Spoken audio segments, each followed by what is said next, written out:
Any door can be kicked in depending on how hard you work at it. So Warner kicks the door in as officers go in behind her. Put your hands behind your back right now. Right now. Stop touching me, I will.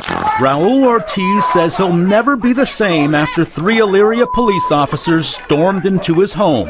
One minute I'm happy, next minute I'm sad, next minute I'm crying. I hear a loud noise, I get freaked out. 19 Investigates obtained body cam video from May 11th of last year. That's when 3 officers met with Ortiz's ex-girlfriend, Brittany Warner.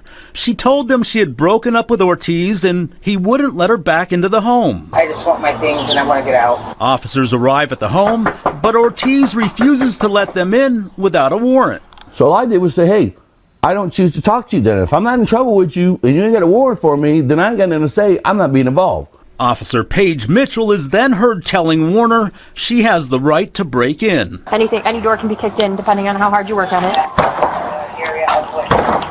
So Warner kicks the door in as officers go in behind her. She was very aggressive. Don't touch me, dude. Ortiz is heard struggling with the 2 officers. A window shatters.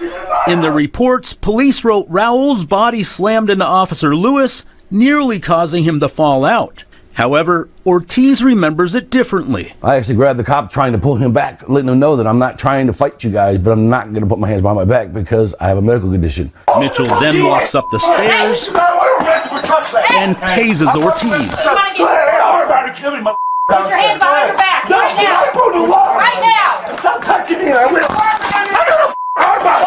He grabs Mitchell's taser, Put it down!